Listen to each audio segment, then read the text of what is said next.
Ang pinakahadlok sa yawa sa tanan ang Mahal na Birhen Maria. Ang Mahal na Birhen Maria, siya ang katumanan sa Henesis Kapitulo 3, versikulo 15. Ibutang ko ang panag-away tali sa kaliwat sa babae ug sa kaliwat sa bitin. Ngano gani ang yawa bitin? Because snakes are silent but deadly. O ang kaliwat sa babae magadugmo sa ulo sa kaliwat sa bitin, o ang kaliwat sa bitin magapaak sa tikod sa kaliwat sa babae. Ngano man, nga tikod man ang paakon, dili day kumagko. Tungod kay taktika sa yawa, pag siya'y mo atake, kanunay siyang mulipot. Ngano man nga kanunay man siyang mulipot, una, masayon atakihon ang tao nga wa mahibalo nga dunay demonyo. Ikaduha, kung ikaw giatake sa demonyo, unya, wa kay kalibutan nga ang mga kapait nga nahitabo sa imong kinabuhi o ang mga kalisdanan nga hitabo sa imong kinabuhi, ang yawa mo hinungdan niini, then Diyos dayon ang imong pasangindan. Nganong gingon-ani man kun imo Ginoo? Ingon-ana ang yawa.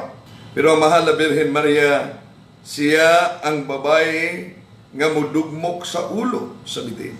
Mabitaw na duha lang kay gayon diya sa Biblia ang atong Ginoong Hesus mitawag og babae ni Santa Maria una diha sa kasal sa Cana.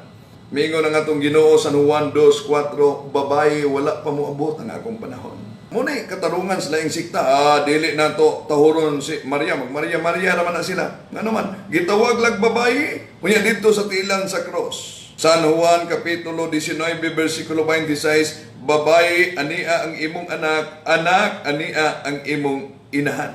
Unsay interpretasyon sa laing reliyon, at tanawa, wa mo tahod si Ginoong Jesucristo kay hintawag lag babae. O kung muna ilang itudlo, di nagtudlo sila og Kristong way pagtahod. Pero ayaw mo kalimot, nga diya sa Biblia, duha lang kay gayon ang atong Ginoo mitawag og babae ni Santa Maria. Una, sa kasal sa Cana. Juan 2:4, babae, wala pa moabot ang akong panahon. Ikaduha dito sa tiilan sa cross. Juan Kapitulo 19, versikulo 26, babae, ania imong anak, anak, ania ang imong inahan. Unya kung ang interpretasyon sa laing reliyon, wa mo tahod kay nagtawag og babae, may magmingon ang atong Ginoo, babae ania ang imong anak, anak nia imong babae. Kangilad na hinuna na. Babae ania ang imong anak, anak nia imong ina. Nganong gitawag man siya og babae? Tungod kay ang titulo ni Santa Maria babae nga gipanagna sa Henesis Kapitulo 3, versikulo 15, butang ko ang panag-away, tali sa kaliwat sa babae, o sa kaliwat sa bitin. Ang kaliwat sa babae, magadugmok sa ulo sa kaliwat sa bitin, o ang kaliwat sa bitin, magapaa sa tikod sa kaliwat sa babae. Muna nga, may nungdanon yun kay matang pamilya, magrosaryo yun, ilabi na karon nga, grabe ang mga sakit, dengue, fever, uban pa, aron protektado ta sa kupo sa panalipod ug gugma sa Mahal na Birhen Maria. Rosaryo kauban sa pamilya. Unsa may giingon ni St. Louis de Montfort, praying the rosary alone is effective, but praying the rosary together with the family is very effective because it is an army attacking to the demons. May nungdanon kayo. Unsa may giingon diya ni St. Vincent de Paul, if you want to conquer the devil with humility. Hinumdumi nga ang rosary is an act of humility. Pray for us sinners, now and the hour of our death. Amen.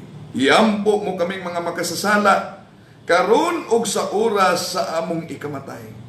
Ngano man, kay sa takna nga hapit na ta mamatay, mo grabe ang atong away sa yawa. Himuon sa yawa, kutob sa mahimo. Dili lang yun madala, mo adto ang atong kalag ngadto sa langit. Mo bitaw na nga sa 7 sacraments na ang anointing of the sick.